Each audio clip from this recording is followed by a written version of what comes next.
keep coming back to the story, and it just appears, Nigel, the markets are also in a bit of mourning, with this kind of news. Look at the markets right now. We've got 1 hour of trade left.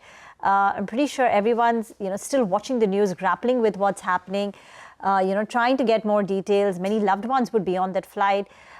But 1 hour to go for the markets to trade, and it's taken a turn for the worse, more than 1% down now. Well, Rima, I'm absolutely numb. Just thinking about the kind of the impact that we could see. Those visuals, they're giving you the jitters. Actually, as you just look at it, it's you have more than 100 people in that plane, and it's crashed as well. So there would be a lot of impact on ground as well. So it's a dual impact that's hit all of a sudden. And just hoping against hope that things are not as bad as they're looking as of now, and the losses of lives really will be minimum. Prayers to all those that are out there, praying for their safety, the passengers, the crew, all those on ground as well.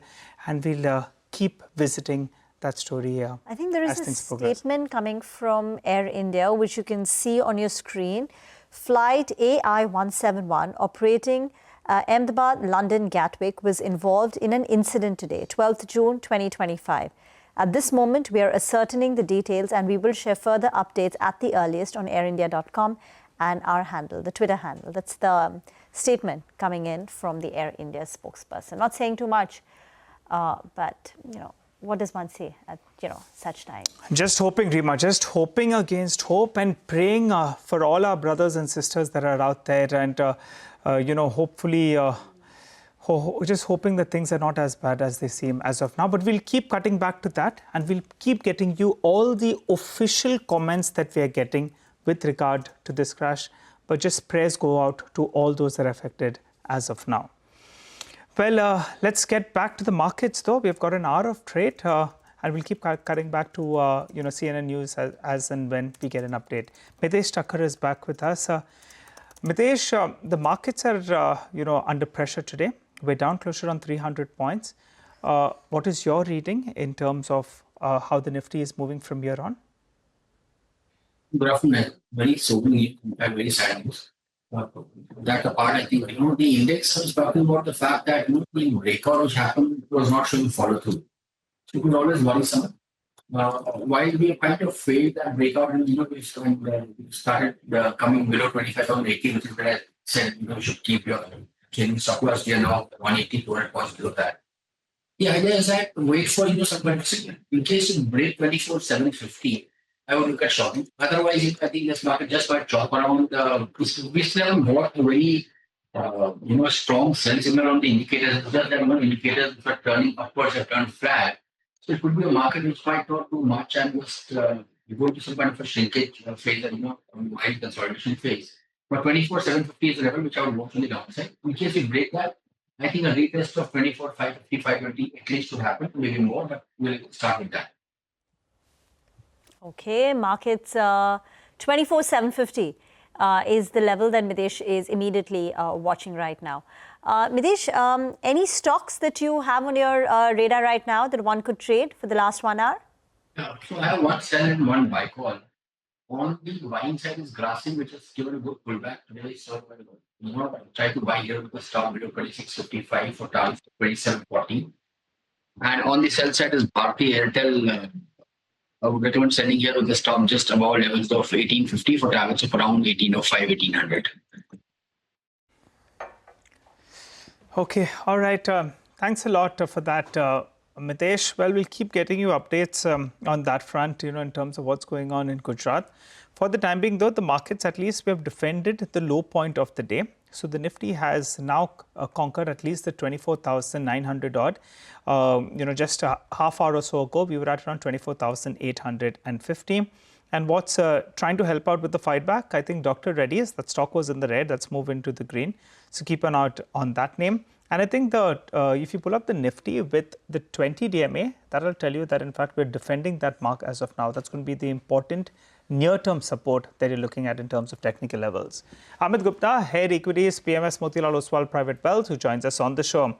Hi Amit, good to see you on the show, and thanks a lot for joining in. Tell us what's your call on the markets as of now. The problem is, I think there's too much of supply, investors getting a little bit jittery. And we've had a good run actually from the recent lows. Your take? Yeah, so I think first of all, it's a very sad event which we are seeing right now, and our prayers are there with all the families there.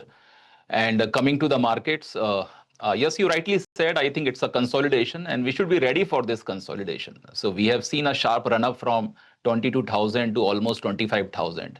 And we should also understand that the index earnings are not growing that sharply, which was happening in the previous 3 years, right? We grew almost with 20% CAGR, but last financial year we have grown with around 4% only. So 1,000 rupees of EPS is coming closer to 1,035, 38. So we feel more consolidation is possible in which the broader market can participate for sure.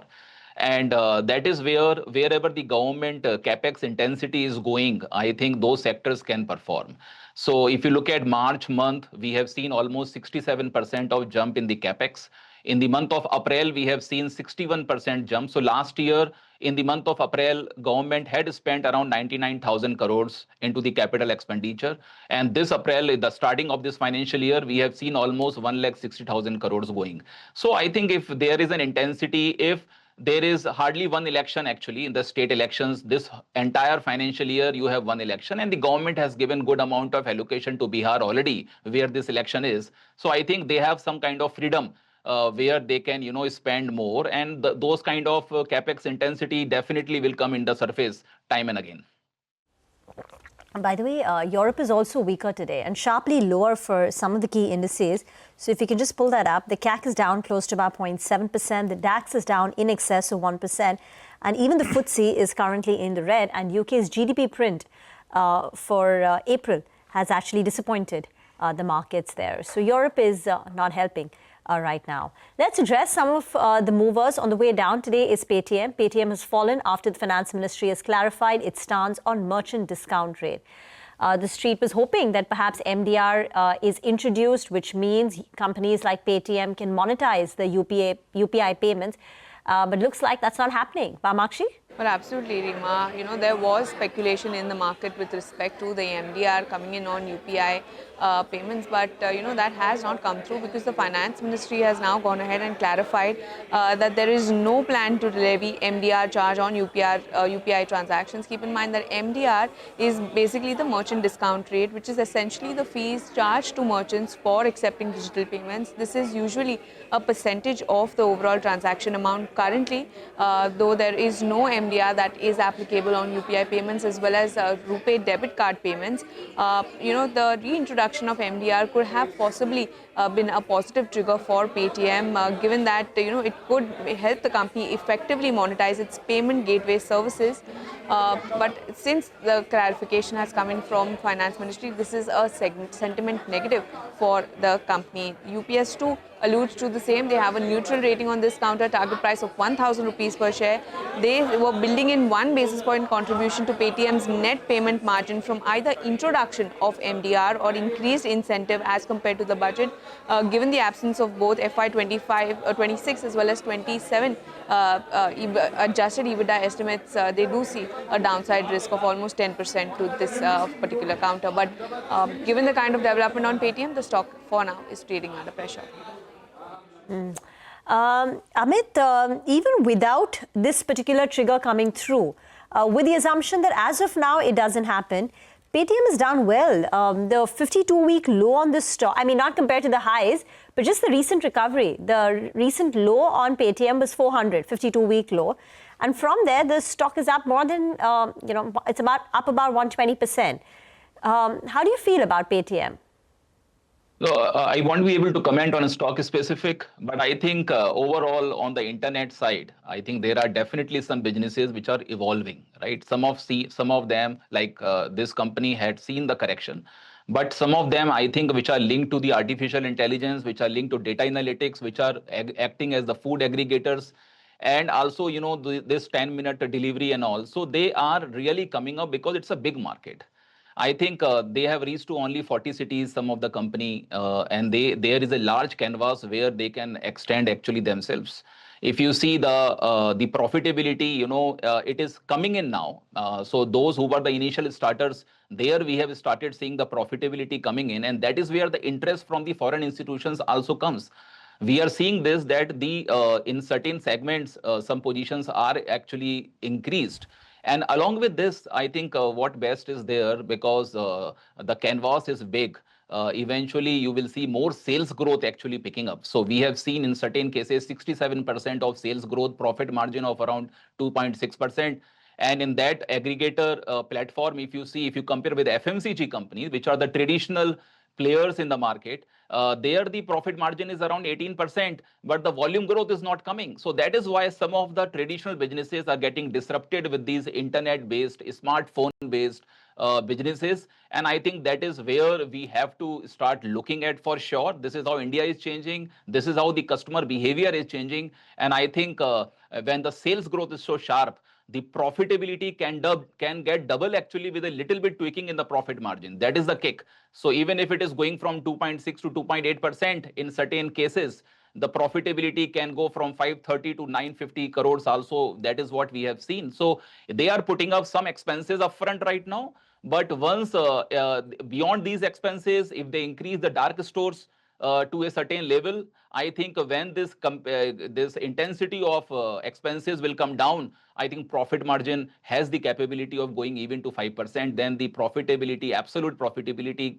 can get actually triple also from these levels. So that is how the scenario is, and that is where these kind of declines in this market consolidation should be utilized actually to look at very closely those kind of businesses where I think definitely a lot of higher sales growth is imbibed, and they have already gone through the phase of higher capital expenditure, higher expenses in the businesses.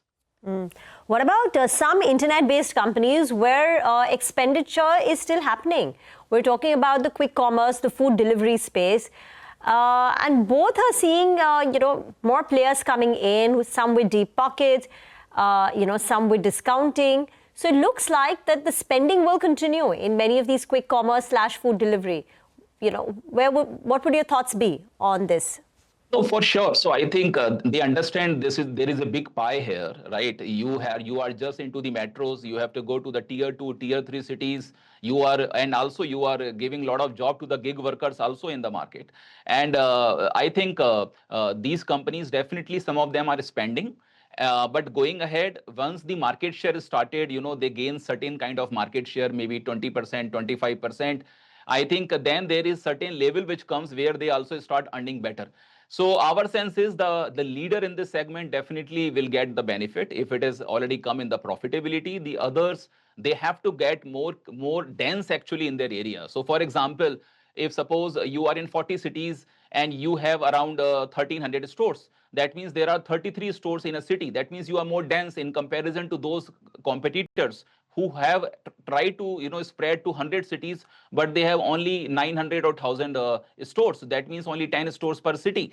So we have to give weightages to those companies in this segment which are getting dense, which are occupying the market, and then trying to move ahead into the tier 2 or tier 3. I think that is a better model where we need to focus and looking at the stocks in this domain. Okay, all right, Amit, thanks a lot for that. Well, let's focus on Coal India then. And Nuvama, they've come out with a note, and in fact, they've gone ahead and they've downgraded the stock. So they downgraded the stock to reduce, and they've cut the target price on the stock. The key reasons is they're reducing the EBITDA estimates by around 7 to 9% because of a couple of factors. One is they're factoring in lower volumes, and also they are factoring in higher cost of production amid the higher stripping cost. Let's tell you what they're estimating for the next 2 years with regard to Coal India. They're factoring in, just a 2 to 3% volume growth. They're saying even that is at risk because of the rising share of captive miners. The EBITDA, volume will grow only by 2 to 3%. EBITDA will fall by around 2% approximately. And they're saying the cost of production will go up by close to around 4%.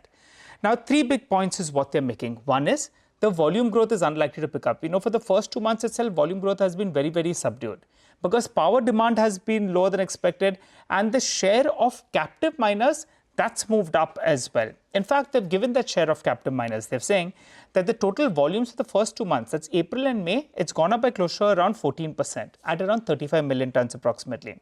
They're saying that the captive miners, they have captured close to 20% of demand, That compares with around 17.5% on a year-to-year basis in the same 2 months of the year.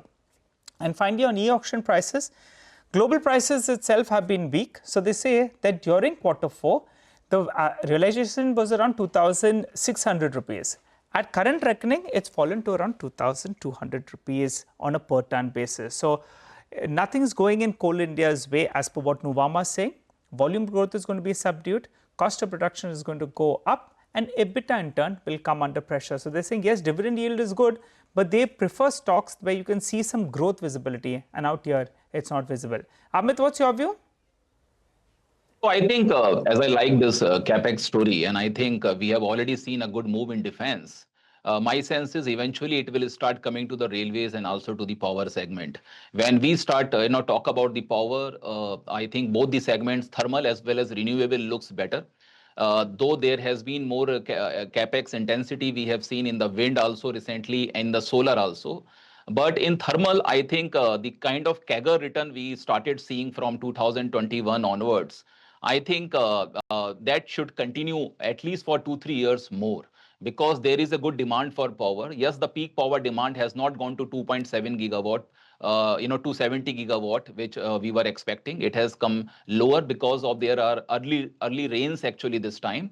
But yes, there is a good compounding of around 5-6% in electricity, which is going to happen.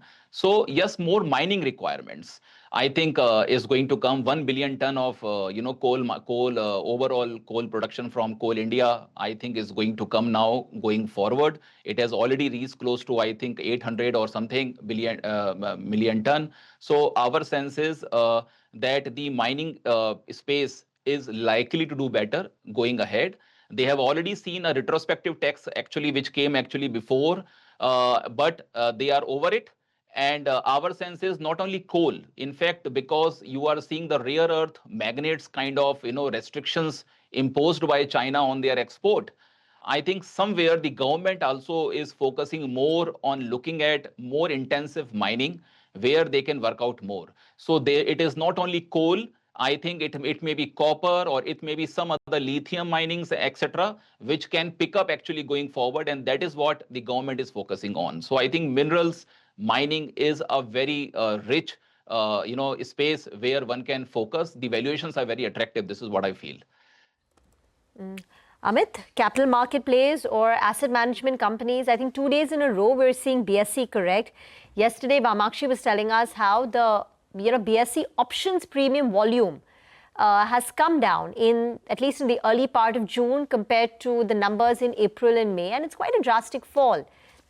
And plus, there's so much regulatory overhang and curbs. It's a structural story, no doubt. But at this juncture, how is the risk reward for capital market plays? So definitely it's a long-term story. The number of demat accounts, the way it is opening, I think the volumes in the cash market will improve. Derivatives is equally doing better. Yes, it is moving to some extent to other exchanges also. The other exchanges, they have also got benefited. And my sense is the intermediate, corrections in the market, you will see some jitters coming because they are directly related to the capital market. But those will throw opportunities. So you can wait for your time. I think when you see, like the move came when the market declined to 22,000. If you are seeing that there is a higher base formed in the index, because the last base in the index was formed at 18,000 when the Ukraine war started, and when the US banks collapsed, it made the bottom at around 18,000. And then it moved higher. And now I think market is trying to create another bottom above 22,000. It has already corrected there. So when these kind of declines come, I think you should be ready to participate in the capital marketplace, because they will give you direct beta or direct alpha in the portfolio can be created. So yes, on corrections, they are definitely good buy. Thank you very much for that, Amit, for joining in. A statement coming from N. Chandrasekharan, the chairman of Air India, the chairman of Tata Sons, so also the chairman of Air India, where they go on to say, first, their thoughts and condolences acknowledging the tragic incident and giving their thoughts and deepest condolences. They're saying the primary focus right now is on supporting the affected people and their families. They're doing everything in their power to assist emergency response teams at the sites to provide all the necessary support and care to those who are impacted. Further updates will be shared as they receive more verified information. An emergency center has been activated. Support teams have been set up for families seeking information. We will get into a break on that note. We'll come back.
Welcome back. The Nifty is at 24,900, down a percentage point on both the Nifty and the sensex. Across the board, you are seeing a sell-off. Realty, auto, all these indices are trading with deep cuts. The mid-cap index too is down close to about a third of a percentage point, 800 points lower on the mid-cap index. Prashant is also joining in on the last leg of this show. Hi. Hi, guys. I mean, really unfortunate incident, right? We were in a recording and we just came out and we said, this is terrible, terrible news. Absolutely devastating for over 200 families. And I think that's the big one, which we will continue to give you information on. I don't know if there is more. I think we've got a tweet from N. Chandra of Tara Sons, which is coming right now. Along with many others, of course, who are now starting to talk about this one, because this is clearly the story which is going to be top of mind in that sense. So we've got some details here. So this is flight AI 171 from Ahmedabad to London, was involved in the crash, and the airport, of course, is not operational anymore. This is the latest update which is coming in. All flight operations are temporarily suspended. But of course, I mean, in terms of what really happened, etc., we don't know at this point in time. The PTI is reporting that the aircraft reached a maximum altitude of 625 feet. Airport altitude is about 200 feet, and then it started to descend. I mean, those visuals are clear that, right after takeoff, I think there was trouble and it sort of came through. It came down very, very fast. As we are told, in terms of the updates which are coming in from our sister network CNN-18, we'd like to cut across to some of that as well, and we'll do that. But for now, the updates are all at the bottom of the screen in terms of comments, etc., which are coming through. I think Dinshaw Irani is with us. Let's welcome him into the program as well, CEO of Helios Mutual Fund. Dinshaw, good to have you with us here. But this is just, a heartbreaking, terrible news coming through. Yeah, I know. I mean, Prashant, thank you for having me on your show. Really saddening, and that too a Dreamliner. So many families affected, really sad. Yeah. My first thought was whether this is, the 737 MAX, which is essentially the Boeing aircraft which had those issues. I mean, there was a documentary about that as well. But that was a technical issue which Boeing said they resolved. But this is not that case. This is something else, maybe an engine failure or something. But this is news which is coming in just about now. I don't know what to say even. As I said, if the producer is seeing updates on CNN-18, our sister network channel, we'd like to sort of use some of that. Maybe we can just for a minute or two just cut across two visuals which are coming in, and then we'll come back to you. A number of very densely packed residential areas are right under the flight path of this plane. So we're expecting news of collateral damage on the ground. We also have no updates. We have no updates, really, viewers, on the casualty figures, but we are being told that 250 passengers in total were on board, including 2 pilots who had a lot of experience between them. Anvit, what are the details that you're getting now about who was aboard this flight, the pilots who were in charge of this flight? See, if we talk about the people who were on board, starting with the captain of the flight, the captain Sumit Sabarwal was handling the flight. He was an experienced pilot with more than 8,200 hours of flying, and his first officer was Clive Kunda, who also is said to have at least more than 1,100 hours of flying experience. Now, these were the 2 pilots. Other than that, there were 10 cabin crew that was on board the aircraft, and other than that, so in total, there were 242 passengers that were on board this aircraft. Now, this was a London to Ahmedabad to Gatwick flight. We are being told that it was a Dreamliner. It's usually a big aircraft of a capacity of at least 240 to 250 passengers.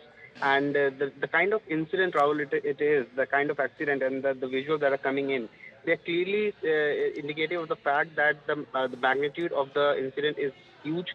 Not just the people who were on board the aircraft, but also because when we see in the visual that the aircraft's flight path is lowering, the flight is going down instead of taking off.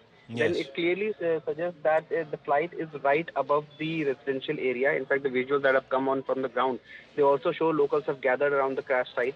Other than the first responders, be the police, the ambulances, paramedics, or the disaster management authorities, and the firefighters. Along with that, we can also see hundreds of locals have gathered there because it is a residential area and there are certain, it's a heavily inhabited area, and that is one reason why it is also being feared that there could be casualties from on ground as well, not just the people who were on the aircraft and the way Just the hold your aircraft thoughts, went up in Anvit. I flames. just want to quickly update. London Gatwick, the airport management has also issued a statement clearly intended, of course, for those who were expecting their loved ones to come to London.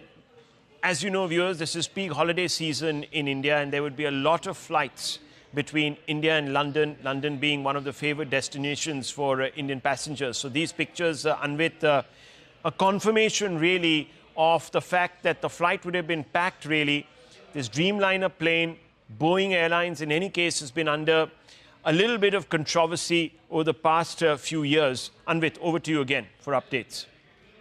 And Rahul, also keeping the incident in mind, as a result, this Sardar Vallabhbhai Patel International Airport, that is the Ahmedabad airport, that has also been made non-operational right now. So all the flight operations are temporarily suspended until further notice. And the airport authorities have said that passengers are advised to check their status of flight and with the airlines and check the latest updates before proceeding to the airport. So following this incident, flight AI-171 that had crashed outside Ahmedabad airport, that was bound to London Gatwick, that has crashed, and following that, the airport has shut its operations. Let me also very quickly read out this statement, Anvit, stay on with me. N. Chandrasekaran, chairman of Air India, has put out a statement saying, with profound sorrow, I confirm that Air India flight AI-171 operating Ahmedabad, London, Gatwick was involved in a tragic accident today. Our thoughts and deepest condolences are with the families and loved ones of all those affected by this devastating event. At this moment, our primary focus is on supporting all the affected people and their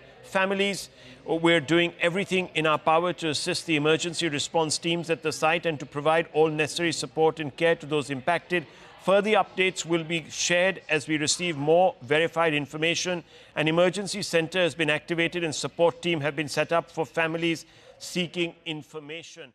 I mean, that's that comment which our colleague Rahul is reading out, N. Chandrasekaran's comment, chairman of Tata Sons. And I think the reporter there made an important point. I mean, the plane went down a heavy residential area. So, I mean, there is, of course, the loss of lives of people on board.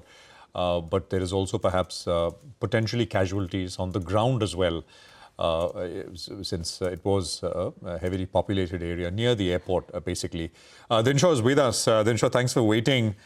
I mean, really a crazy kind of situation. We'll continue to get updates, but let's just get back to the market if we can for a bit, Dinshaw. What have you been doing? What's top of mind for you and your team at Helios?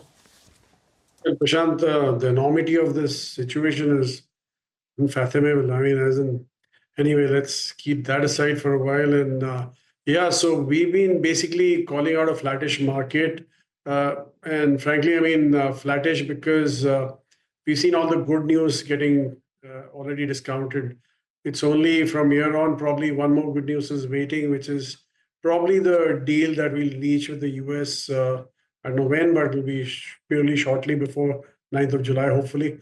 The fact that China got the deal before us is definitely not good news for us. Wasn't a sweet deal, but I think the 20% fentanyl tax will go away and they'll be at 35.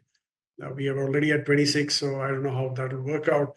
So maybe not as good as everybody expects it to be. So frankly, I mean, the only thing that was supporting the markets is the flows, be it the domestic or the FIIs. FIIs seem to be waning away because already the valuations are looking a bit stretched at 23, 24 times forward earnings. I'm talking about MSCI now. Yeah, the domestic flows continue, and that's why. And you've seen the supply, which is coming in. It's been truckloads of stocks getting offered. Literally, I was talking to a couple of bankers, and they were like telling us, look at the pipeline that we got. We normally see them when markets are looking peakish. So I'll leave it here. I don't think the markets are going to do much, at least in this year. Dinshaw, do you think the fall that we're seeing today in the markets, this 1.5% lower on the benchmark indices, is just linked? The sentiment is so down today, given the tragedy. And will it have a lingering impact? And what does it mean for airline stocks, hotels, tourism? Because first it was Kashmir and now this. No, I don't think this airline. Whatever visuals that I've seen thus far, till the end, the pilot was fighting to get the plane up. In fact, if you notice, he was trying to get the nose up even when the plane was literally touching the ground. I'm sure it was an engine issue. I'm sure he must have lost thrust. Some technical issue must have worked out. So I think it was more of a specific aircraft issue rather than airline issue. Obviously, they do have some impact. These kind of big events have some impact, but I don't think it'll be a long-lasting one. Having said that, I don't think the market will have a initial phase of dealing with this, but I think going forward, as I said, that mainly it'll be the valuations which will play out. The quarter gone by wasn't that great. The commentary that we heard from managements into the 2 months of this quarter weren't that great either. So I think this quarter also doesn't look that good a quarter.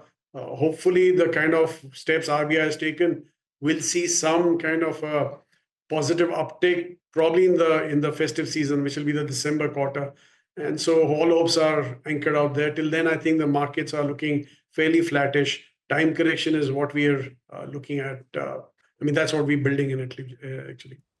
All right, Dinshaw, hi, good afternoon, and good to see you when. Dinshaw, the RBI repo rate cut was something that the street was looking at, and that's why they started bidding up, NBFCs, real estate stocks that would be beneficiaries. But that CRR cut suddenly had something in it for the banks as well, because in the longer term, it's good for banks. But in the near term, obviously, you'll have that NIMS pressure. And that's what could swing it towards the banking names as well. In the past, you have mentioned that you like the large private banking names. Continue to hold on to that stance? Yeah, Nigel, actually, we are doing that only because, you rightly pointed out the CRR cut was basically a softener for the banks. A 50 bip cut in interest rates would have taken the NIMS, compressed the NIMS quite a lot. But with that 1% cut on CRR, that gave them a lot of leeway to manage their balance sheet per se. So I think the NIM effect probably will be lasting for a quarter or two for the private sector banks. The public sector, unfortunately, will be longer because they have these longer term loans and stuff like that in the books. And obviously, they have these mark to market and held to maturity portfolio, which will take a hit going forward. So I think that will be a problem there. But NBFCs are a clear winner in this whole game. And that's why you saw the way the NBFCs reacted to this whole thing. So what have you all been up to? Dinshaw, if you want to just quickly run us through some of the portfolio changes in the last 3 months. So what we've done is we've basically stuck on to our domestic plays. We've been very clear that we don't want to take any exposure to any stock which is exposed to US per se. Obviously, IT was ruled out much before that also. But the ones which you've moved into are obviously in a big way the NBFC space. We've lapped up on that space. Today, I think financial services, BFSI portion is roughly around 45% of the portfolio. And that's a major overweight in our portfolio. We continue to stick to our names in tourism, hospitality, be it aviation also. And obviously, we like healthcare, but only the hospital part of the healthcare that we are on with and the new age companies. Dinshaw, very quickly, before we let you go, your view on the quick commerce space. Zomato is something that you'll have liked in the past. Now you have Rapido, that's coming in there. It has the fleet of, vehicles. And that's going to be a bit of a challenge, is what the street believes. The Zomato stock, though, has been more or less unmoved, actually. It's been holding steady. And even that MSCI and the FTSE rebalancing, all of that got absorbed. Your view on this space, do you all continue to remain constructive? So, Nigel, actually, the space is fairly lucrative. I'm sure there'll be others also coming in. Why only Rapido? I'm sure there'll be a few big corporates who will try to walk into that space. But I don't think it's only about logistics. It's not about logistics alone, but I think it's more about fulfillment and stuff like that. And frankly, Rapido coming in, I don't think is a big deal here. They've already started some marketing in, I think, in Bangalore, if I'm not mistaken.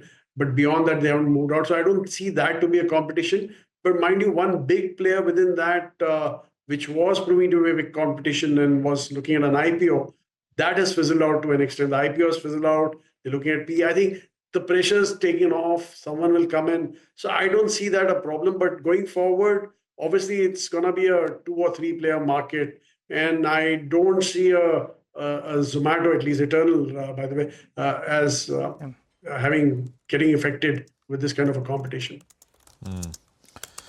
Absolutely. Dinshaw, thank you very much for joining us. And as always, good getting that perspective. Let's just go back to the tragic news flow on the aircraft crash. Madiha is now joining us. Of course, she tracks aviation pretty closely. Madiha, so many questions. Of course, we will, I guess, figure out the answers in due time. But really, a tragic incident. I have a basic layman question. I mean, these aircrafts will have 2 engines, right? They're all twin engine aircraft. So this has got to be a complete loss of power, total loss of power right after takeoff. Start with that, and of course, give us some of the other information you have. Well, certainly a mayday call could mean many reasons. One of that could be engine failure. So the investigation teams are on their way to Ahmedabad to ascertain whether there was an engine failure or there was some other reason for the crash. So we still have some time to know what was the actual reason that led to this tragic crash. But what we know so far is that Air India, this was a Boeing 787 Dreamliner aircraft operating flight AI-171 from Ahmedabad to Gatwick, London. The plane crashed immediately after takeoff from Ahmedabad. The flight had 242 passengers on board, including 2 pilots and 10 cabin crew. As per the ATC, aircraft had departed from Ahmedabad at 1:40 p.m. It gave a mayday call to ATC, but thereafter no response was given by the aircraft to the calls made by the ATC. The aircraft immediately after departure from runway 23 of the Ahmedabad airport fell on ground outside the airport perimeter. Heavy black smoke was seen coming from the accident site. So as you were mentioning and as I was explaining, a mayday call is used in scenarios including engine failures, severe weather encounters, structural malfunctions or medical emergencies on board the aircraft. So as per Flight Radar 24, the flight AI-171 was at 625 feet when it started descending at a speed of 475 feet per minute. So it was not too high in the sky. It was at just 600 feet, and which is when it started descending. The Prime Minister spoke to the Minister of Civil Aviation. The Civil Aviation Minister is rushing to Ahmedabad to oversee the rescue and relief operations on ground. Investigation teams have rushed to the spot, and Ahmedabad airport is currently not operational. All flight operations are temporarily suspended until further notice. No, absolutely. This is crazy stuff which is coming through.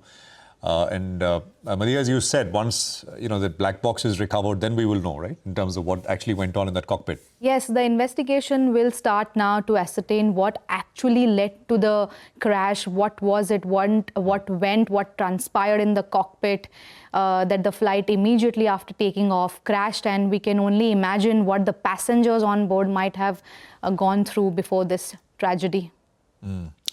No, absolutely. And some of this stuff information coming in, at this point in time. There is also, we've been told that our sister network, information coming through our sister network, that the former Chief Minister, Mr. Rupani, is badly injured. That is information coming in from his office.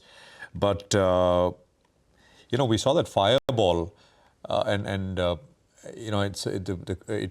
plane went down in a residential area, and there was that big fireball. There were those visuals which are coming through.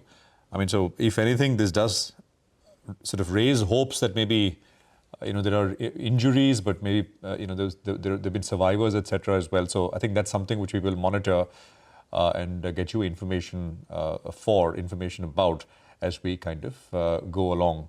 But that is the update which is coming through. Maria, thanks very much, and we'll keep coming back to you for more. When you have more information, do sort of join us. We'll take a quick commercial break here, I guess. We'll be back with more on, of course, this tragic incident and an eye on markets as well. Stay tuned.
Welcome back. Well, the markets are still down close to 250 points, but it's around 3 p.m. So let's go across to Nimesh, who's here to tell us what is he picking up in D-Street chatter. Nimesh?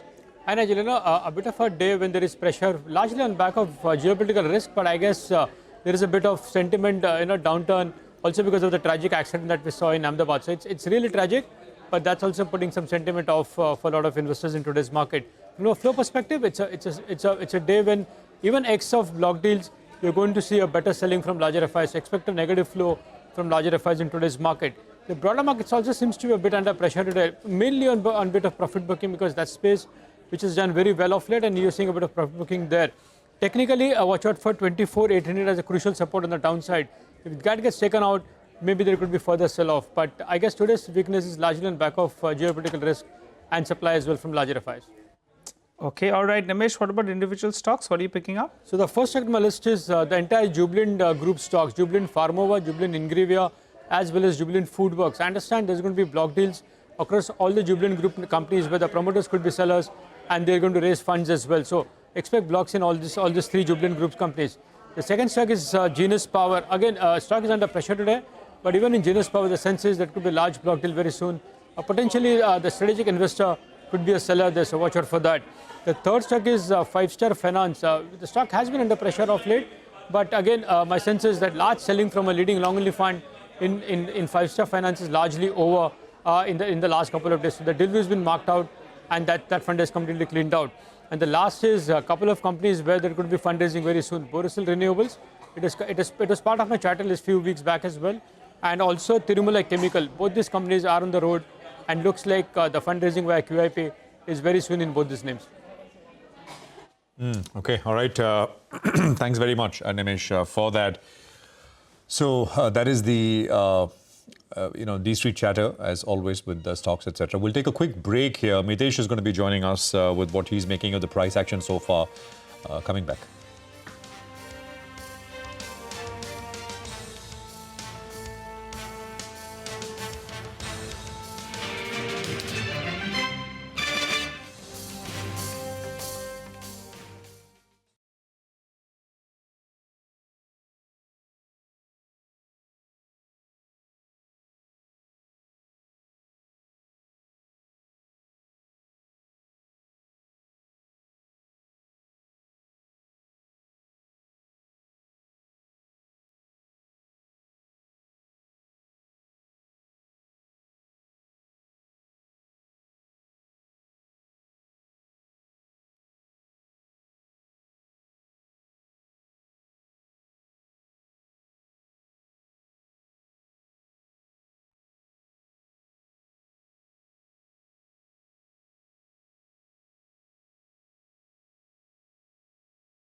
Okay, welcome back. The market's down about, 270 points. 24,874 is where we are at.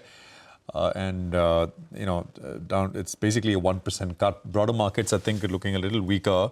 And if you look at the advanced decline, about 700 higher and about 22,050 stocks which are lower at this point in time. Some information coming in from DGCA, the Director General of Civil Aviation, essentially laying out the number of people on board, crew, and other sort of details, etc. as well. Comments coming from the Aviation Minister and other sort of officials in the government as well weighing in. Rest assured, of course, there will be full-on rescue operations which are underway, which we've been reporting on with a reporter on the ground through our sister network. But since it's just happened, about an hour and a half ago, these are only the details that we have at this point in time. Mayuresh Joshi is with us. He's a Director of Research at MarketSmith India. Mayuresh, good to speak to you on a pretty sad day. Just a quick word, Mayuresh, on markets per se, and what's on your mind, and what have you guys been doing? A little bit of a down day today. 100%. I think deeply saddening to see these images on the screen. So no two ways about it. As far as markets are concerned, our own sense is that healthcare as a space selectively, pharma as a space selectively, is where our expectation is that earnings should hold up and remain steady state. Obviously, I think consumption is a pack where large pools of expectations of earnings recovery in the second half is something that we are penciling in as well, both in terms of urban and rural consumption expected to come back. And therefore, selective names from the FMCG baskets, name like Marico, as an example, some names that we've kept on our radar within the alcohol beverages space. Yes, there was news in terms of the Maharashtra hikes yesterday, but our own sense is that the premiumization market should still hold up. And therefore, stocks like Radico is something that we keep on holding in our portfolios. And at the same time, the recent additions that we've probably done within the healthcare and pharma space is Fortis Healthcare. Our take on Fortis is that numbers have been strong, are expected to continue remaining strong, both in terms of the core hospital business.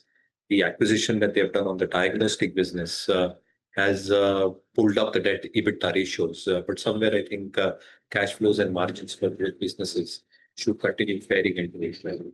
Being selective in the market, but certain pockets, in our opinion, can continue. In the Alco Bev, it's only Radico Khaitan that you like? What about something like a United Spirits or a United Breweries? Afternoon, Riva. I think Radico is something that we are holding in our global and local portfolios. Our sense is that with the Maharashtra judgment, and obviously a lot was spoken about it and analyzed yesterday, the earnings impact should be minimal compared to the rest of the pack, including the likes of USL and Allied Blenders, as an example. And therefore, I think with premiumization, with the expectations of demand inelasticity, and the portfolio that they probably carry at this juncture, where the super premium portfolio within the premium portfolio should actually cost 500 odd crores, with good demand coming through for all the malts that they've probably developed in terms of spirits. I think that should continue auguring well as far as numbers are concerned. UBL is on our radar, and obviously I think the expectations in terms of volume growth expected to continue at a decent pace. Input costs, specifically molasses, bottle prices are relatively lower, and therefore I think on an absolute basis, absolute EBITDA and margins should also slow down. So UBL stays on our radar, but Radico is something that we continue. Both the exchanges, the commodity exchange as well as BSE, both of them have cooled off, Mayuresh, in the last few days. Buy the dip, or they've become too expensive? Wait, buy. No, they were always expensive, Nigel. Afternoon to you as well. So the point here is that the long-term structural story obviously remains. The entry of barriers are going to be extremely high in terms of any new exchange expected to come up. And therefore, I think the optionality factor that comes through in terms of valuations, in terms of transactions to trading volumes expected to go significantly higher over the next 4 to 5 years stays. The annuity part of their business remains very, very strong and stable. And therefore, I think the legs of business growth continue to be structural in nature over the next 4 to 5 years.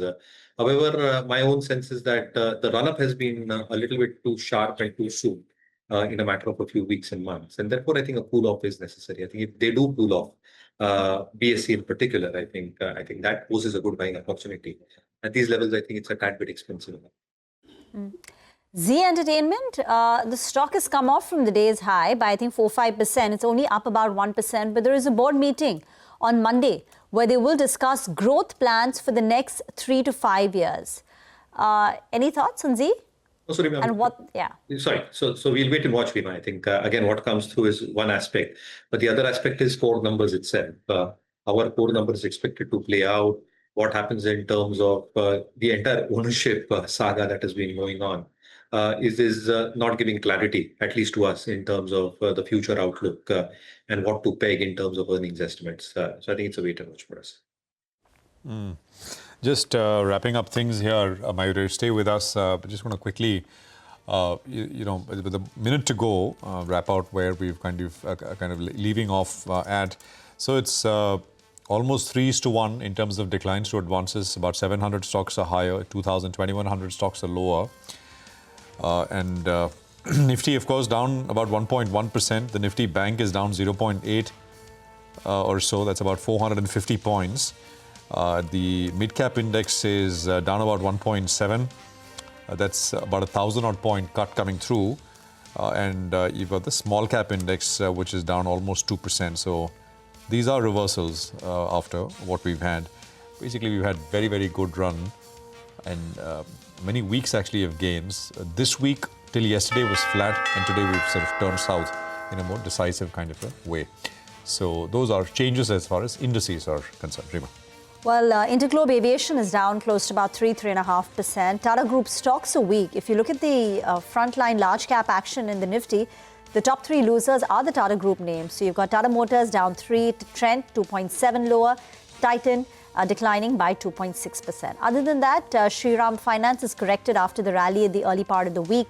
Coal India, Nuvama downgrade, Eternal under pressure. On the way up, very few gainers. Apollo Hospitals, Asian Paints, Bajaj Finserv managed to close up with a gain of about 0.5 to 1%. Well, that brings us to the close of today's trading action. It ends with the Nifty around the 24,850 mark, a cut of over 1%. Don't go anywhere. On the other side will be markets forward.